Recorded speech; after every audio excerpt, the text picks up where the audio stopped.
Comienza el informativo con Ruth del Salto y Carlos Figueroa.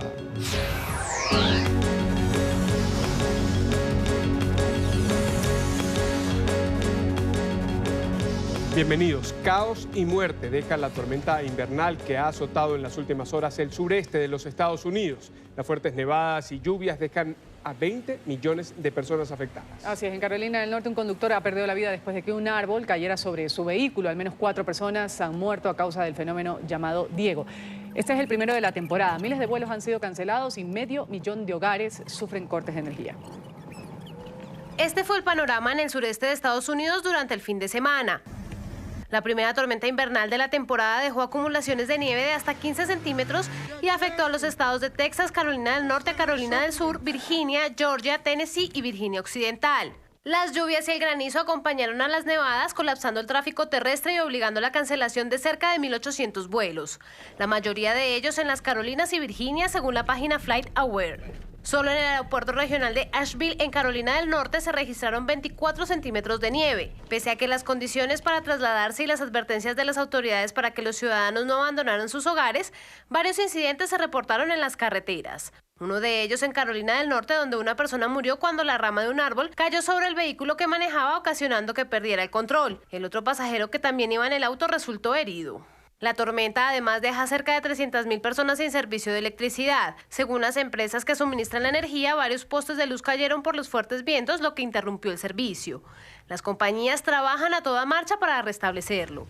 Según los meteorólogos, la tormenta se está alejando de la costa este, pero las nevadas se prolongarán hasta la noche de hoy. Sin embargo, el frío y las bajas temperaturas se extenderán por 2 días. En otros temas, el exdirector del FBI hizo una polémica petición a los estadounidenses. James Comey ha instado a los votantes de la Unión Americana a poner fin a la presidencia de Donald Trump. Apoyando a su oponente en los comicios del 2020, el exfuncionario ha llamado a los ciudadanos a acudir masivamente a las urnas a fin de alcanzar una victoria aplastante del candidato demócrata y conseguir, según él, que las mentiras de Trump cesen. No puedo ver cuál será el final del esfuerzo de Mueller. No sé qué forma tomará, que concluirá. No puedo decir mucho en ese asunto. Puedo decir que todos usamos todas nuestras fuerzas para asegurar que la línea pare en enero 20. Nick Ayers, el candidato que según medios estadounidenses era el favorito del presidente Donald Trump para reemplazar al general John Kelly como jefe de gabinete de la Casa Blanca, anunció que va a dejar el gobierno a final del año, después de rechazar la oferta del mandatario para ocupar ese cargo. Ayers ha sido el jefe de gabinete del vicepresidente Mike Pence. El mandatario lo describió en redes sociales como un hombre espectacular. Estoy en el proceso de entrevistar a algunas personas realmente excelentes para el puesto de jefe de gabinete de la Casa Blanca. Las noticias falsas han estado diciendo con certeza que era Nick Ayers, una persona espectacular que siempre estará en nuestra agenda de hacer grande a Estados Unidos otra vez. Tomaré una decisión pronto.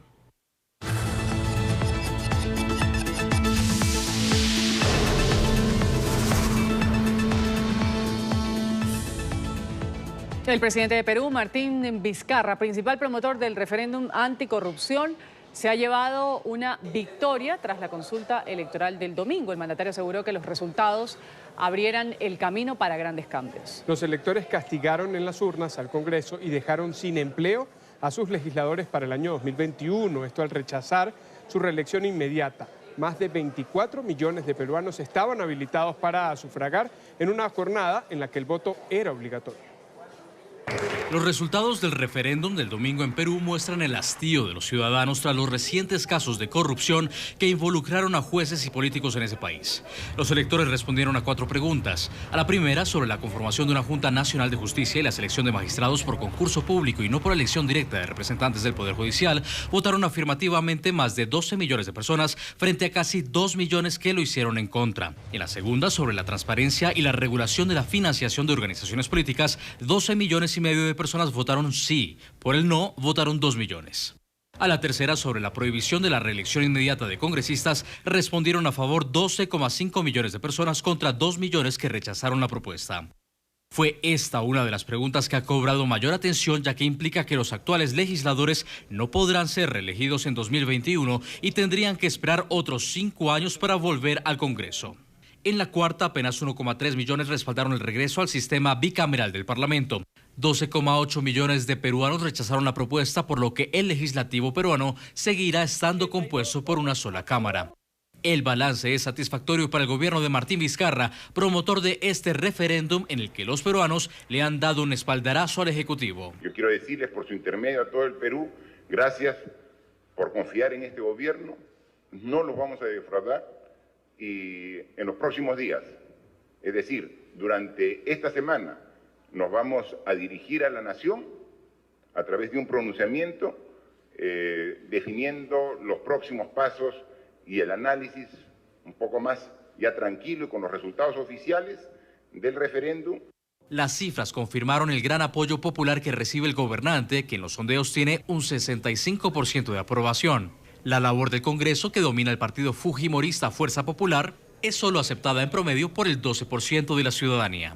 En medio de esta coyuntura y a raíz del escándalo de sobornos de Odebrecht en Perú, la Fiscalía de Lavado de Activos investiga actualmente a los expresidentes Alejandro Toledo, Alan García, Ollanta Humala y Pedro Pablo Kuczynski, además de la excandidata presidencial y líder opositora Keiko Fujimori, quien cumple una sentencia de prisión preventiva por 36 meses.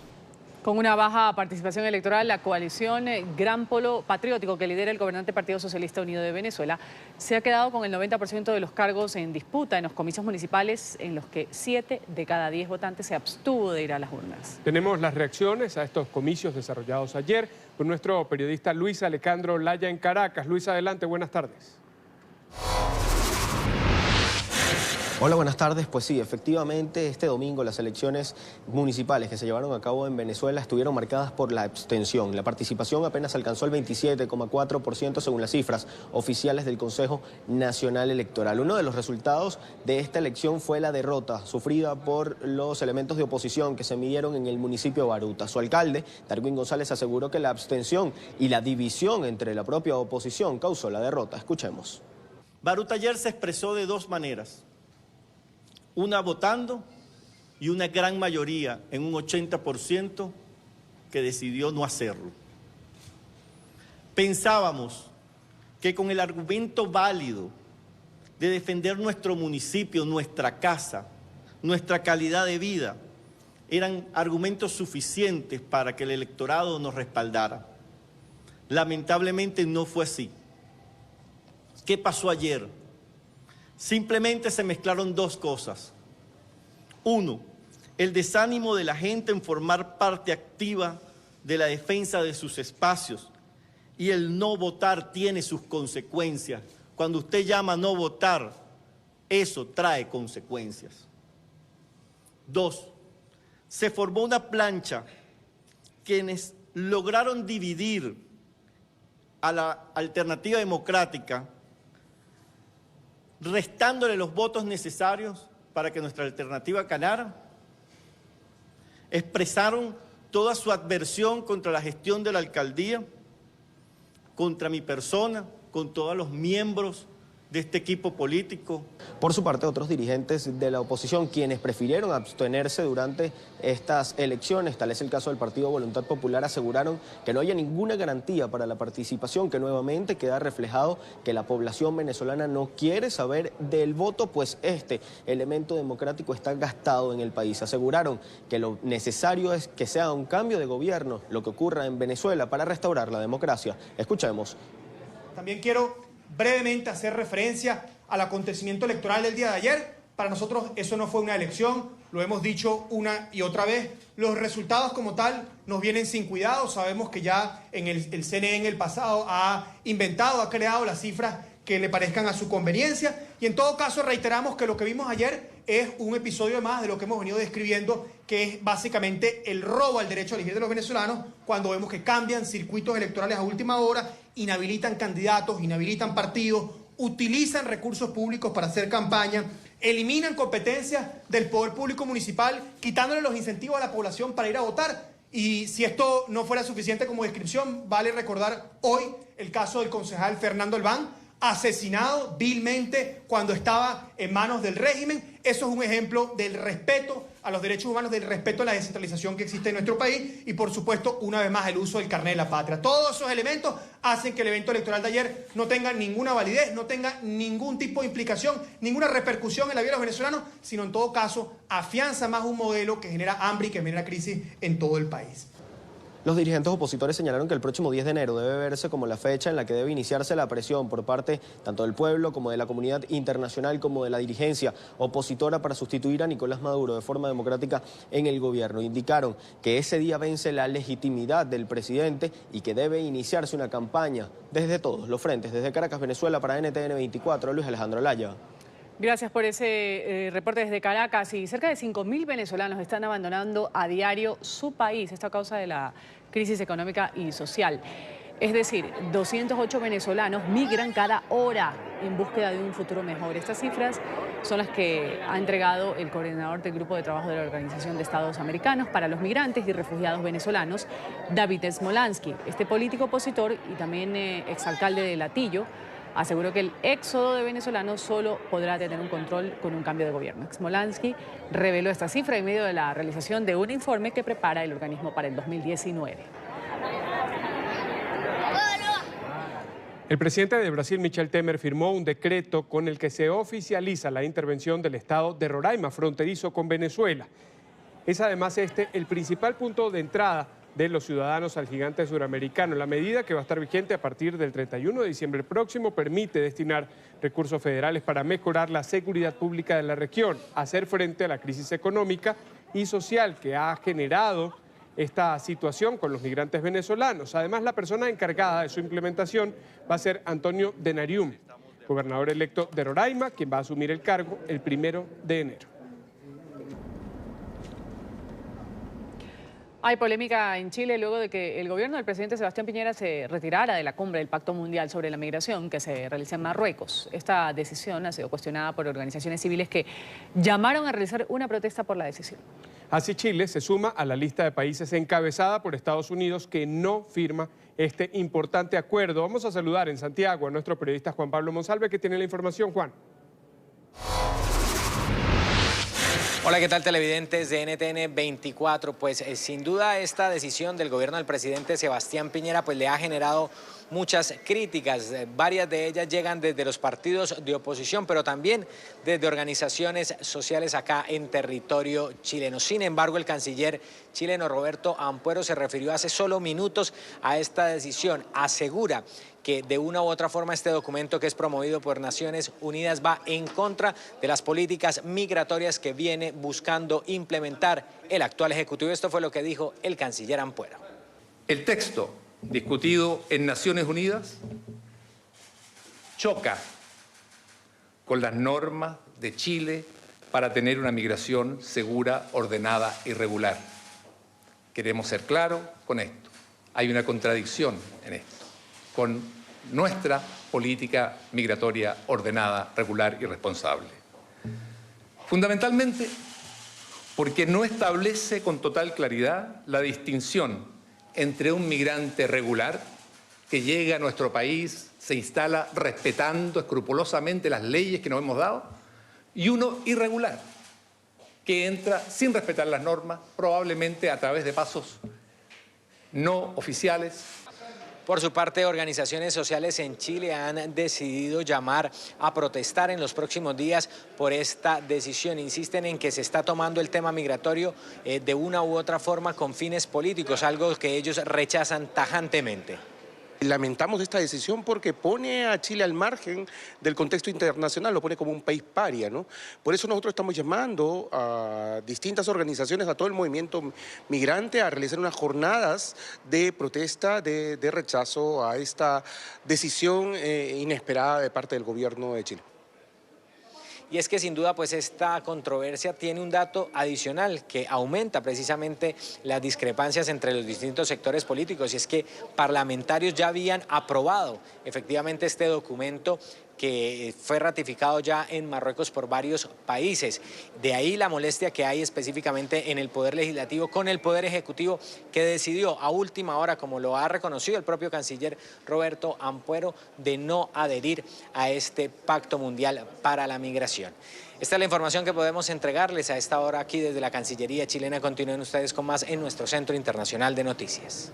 Gracias por ese reporte desde Santiago. Y desde Marruecos, el canciller mexicano Marcelo Ebrard se refirió a los migrantes centroamericanos que atraviesan el país buscando el sueño americano. El ministro de Relaciones Exteriores aseguró que el gobierno de López Obrador va a intentar humanizar el trato a los migrantes, haciendo sus políticas menos restrictivas. Esto con el fin de mejorar la calidad y condiciones de tránsito de quienes se mueven por el territorio.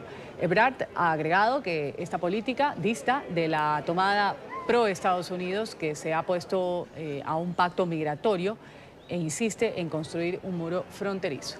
El gobierno mexicano se ha asociado con los gobiernos de México, Guatemala, Honduras y El Salvador en un plan global de desarrollo que ayude a las personas a asentarse en sus países en lugar de emprender un viaje incierto. El canciller mexicano agregó que desde hace 10 días la administración de López Obrador ya presta ayuda humanitaria a los cerca de 6.000 migrantes apostados en Tijuana, Baja California. Hacemos la primera pausa en este informativo y al volver, a partir de hoy, la mundialmente reconocida estatua de la Niña Sin Miedo va a tener un nuevo hogar en la ciudad de Nueva York. ¿Dónde estará? Se los contamos en solo segundos. Ya regresamos con el informativo.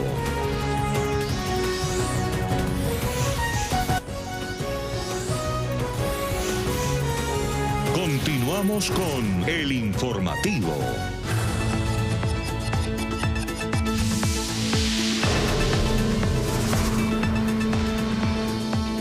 Incendio en Filadelfia. El fuego ha comenzado en horas de la madrugada y rápidamente se extendió hasta causar el derrumbe de una parte de un edificio de 4 pisos. Aún se desconocen las causas de esta conflagración. 2 bomberos han sufrido heridas menores. Los residentes del lugar fueron trasladados a albergues temporales mientras se controla la situación. En Brasil, el Tribunal Superior Electoral va a entregar este lunes un diploma simbólico al ultraderechista Jair Bolsonaro, que lo acredita como el futuro presidente de la nación. Esto a 20 días de la toma de posesión. El presidente electo terminó este domingo de formar su gabinete, en el que 5 de sus 22 ministros hacen parte de las Fuerzas Armadas. Más muestras de rechazo a la candidatura de Evo Morales para las elecciones presidenciales del 2019. Decenas de mujeres se han expresado frente a la sede del Tribunal Supremo Electoral para rechazar esta decisión del órgano de permitir al mandatario su 4ª postulación al sillón presidencial, pese a la decisión del referéndum del 2016, en la que los bolivianos dijeron no a su proyecto reeleccionista. Las mujeres lanzaron bombas de pintura a la fachada del TSE y exigieron que se respete la voz del pueblo. Y a partir de hoy, la mundialmente reconocida estatua de la Niña Sin Miedo tiene un nuevo hogar en la ciudad de Nueva York. Ha sido ubicada permanentemente frente a la Bolsa de Valores de la Gran Manzana. La escultura de bronce fue creada en el 2017 como un homenaje temporal por el Día Internacional de la Mujer, pero la gran aceptación del público ha conducido a que el gobierno local le buscara un sitio permanente. En NTN 24 está en el lugar de la noticia con Alejandro Rincón. Alejandro. Hola, buenas tardes. Emitimos para ustedes este reporte desde el exterior de la Bolsa de Valores de la ciudad de Nueva York, que a partir de este lunes es el hogar permanente de la estatua de la Niña Sin Miedo, un proyecto que surgió en marzo de 2017 como parte de las celebraciones por el Día Internacional de la Mujer, pero su mensaje terminó trascendiendo a tal punto que esa estatua se ha convertido en un nuevo ícono de la ciudad de Nueva York. Esta no es su posición original. Sin embargo, las personas detrás de esta estrategia creativa, que justo recuerda la lucha por una mayor equidad de género, han logrado un acuerdo con el gobierno de la ciudad de Nueva York, de forma tal que después de semanas de debate y de controversia han decidido establecer como este punto del Bajo Manhattan como el nuevo hogar de esta estatua. Hablamos con las personas detrás de esta iniciativa, quienes nos recuerdan en estas palabras la importancia de este homenaje.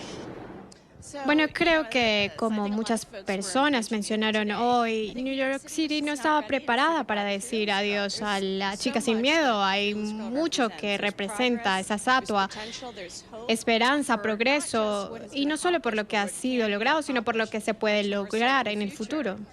Nosotros estamos muy orgullosos de tener a la chica sin miedo aquí. Es un honor para Nueva York ser parte de este movimiento aquí. La chica sin miedo, la misión que tenía cuando fue instalada en marzo pasado, en vísperas del Día Internacional de la Mujer, fue incrementar la diversidad de género en los trabajos, especialmente en las juntas ejecutivas. Varias compañías pusieron a una mujer en sus juntas ejecutivas, lo cual era una gran misión que nosotros apoyamos y yo personalmente apoyo. La estatua de la niña sin miedo no es el único homenaje permanente con el cual cuenta Nueva York para rendir tributo a las mujeres. Está ahora mismo en desarrollo un nuevo monumento a Shirley Chisholm, la primera mujer afroamericana que resultó electa para el Congreso de los Estados Unidos. Es todo lo que tenemos para ustedes por ahora. Continúen con más en el informativo. Gracias, Alejandro. Y Estados Unidos ofrece excelentes oportunidades de negocio a los extranjeros. Cada día, miles de personas de todas partes del mundo, especialmente de América Latina, ven en proyectos de inversión esas posibilidades de emigrar de manera legal a la Unión Americana.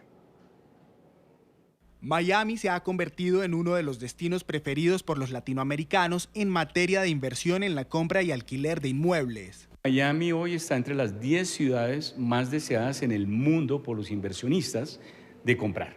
Después de Nueva York, París, Dubái, Shanghái, hoy Miami se convirtió en una ciudad cosmopolita. En la última década, la inversión en el sector inmobiliario ha aumentado desde el extranjero. Entran 1.000 personas diarias al sur de la Florida, por lo tanto, la tierra es escasa. Al lado derecho está el mar, al lado izquierdo están los pantanos, por lo tanto, la tierra es escasa.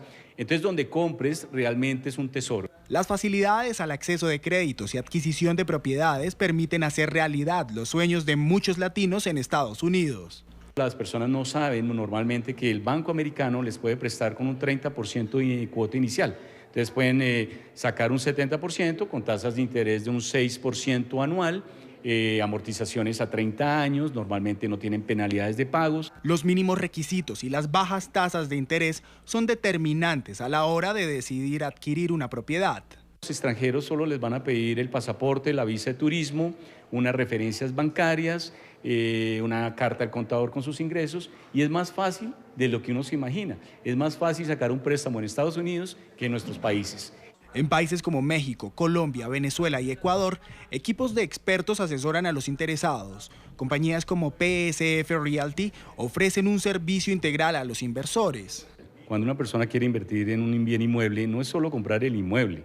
Hay que buscar un préstamo hipotecario, hay que buscar el inquilino y administrar el bien, hay que manejar la parte contable, toda la parte legal. Aseguran que no se requiere un enorme capital para invertir en la Unión Americana. Lo más importante es dejarse asesorar. A las personas, si logran que se dejen asesorar por compañías que tengan la experiencia. El sur del estado de Florida registra un promedio de 15 millones de visitantes cada año, haciendo de esta zona un lugar atractivo para invertir.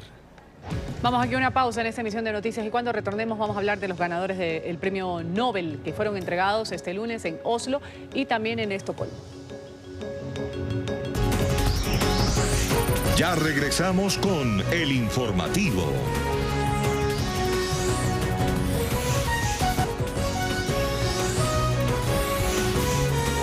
Continuamos con el informativo.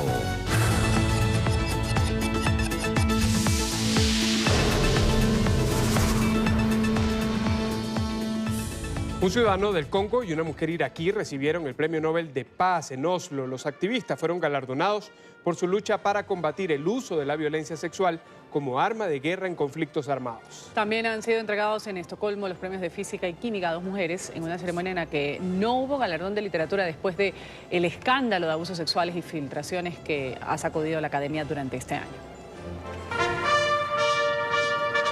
Los ganadores del Premio Nobel de Paz de este año representan la lucha por combatir la violencia sexual como un arma de guerra. El Comité Nobel noruego decidió entregar este galardón a la ciudadana iraquí Nidia Murad, que a sus 25 años se convierte en la segunda ganadora más joven en adquirir este premio por su condición de víctima del conflicto armado y por denunciar públicamente los abusos cometidos en su contra. Murad fue secuestrada por el grupo terrorista Estado Islámico con un grupo de jóvenes pertenecientes a la minoría religiosa etnia kurda. Las mujeres eran usadas como esclavas sexuales. Murad logró huir y hoy, tras recibir la estatuilla, estas fueron sus palabras. La gente del Congo ha sido humillada, maltratada y masacrada por más de 2 décadas. Con este premio en mis manos hago un llamado urgente para que el sufrimiento de la humanidad se detenga. Necesitamos paz. Junto con ella, el congoleño Denis Mukwege también fue premiado con el Nobel de Paz por su valiosa ayuda a los damnificados en el conflicto bélico del Congo. El comité noruego argumentó que Mukwege ha dedicado su vida a defender a las víctimas de la violencia sexual en tiempos de guerra. Hoy dijo aceptar el galardón en nombre de su pueblo. Es el nombre del pueblo del Congo que hoy acepto este premio Nobel de Paz. En paralelo, Estocolmo acoge la ceremonia para la entrega de los demás premios. Carlos Gustavo de Suecia otorga hoy los premios de física y química a 2 mujeres. La física Donna Strickland y la química Frances Arnold son premiadas por sus métodos para generar impulsos ópticos ultra cortos y de alta intensidad con láser. El ausente del año fue el Premio Nobel de Literatura. Habrá que esperar hasta el 2019 para que la Academia Sueca se recomponga del escándalo de abusos sexuales y filtraciones que le llevó a retrasar este galardón, por lo que el año que viene habrá 2 Nobel de Literatura. Francia en vilo, el país entero espera el discurso que en los próximos minutos va a ofrecer el presidente Emmanuel Macron. El mandatario anunciaría medidas para intentar poner fin a más de un mes de manifestaciones que comenzaron exigiendo reducciones a los precios de la gasolina y que se han convertido en un verdadero referendo a su gestión. Emmanuel Macron romperá finalmente su silencio. El presidente, que se reunió esta mañana con responsables de las principales organizaciones sindicales y patronales, prometió anunciar medidas concretas para aliviar la crisis que sacude al país desde hace más de 3 semanas. Será a las 19 horas, hora de París, cuando el cuestionado jefe de Estado de Francia haga una muy esperada alocución a la nación. Durante la reunión en el Palacio del Elíseo, el mandatario de los galos discutió posibles soluciones e iniciativas para poner fin a las manifestaciones del movimiento llamado Los Chalecos Amarillos. No tuvimos ningún elemento de respuesta sobre lo que dirá el presidente esta noche. Entonces escucharemos eso con, obviamente, a la vez mucho interés, pero también un poco de aprensión, dada la situación en la que está el país. Los líderes sindicales exigen soluciones concretas y aseguran que el país está a punto de caer en el caos. Las empresas expresaron su preocupación por el profundo impacto que las manifestaciones han tenido y seguirán teniendo sobre la economía nacional. Las protestas reducirán en 1/10 el Producto Interno Bruto del país en el 4º trimestre.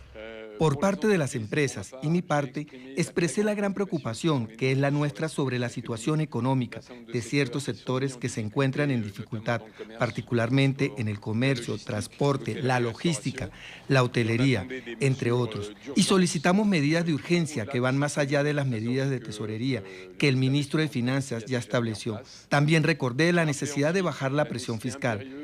Está la revuelta. Es una revuelta que inició por la presión fiscal y la administrativa de este país, y es indispensable dar señales correctas esta noche.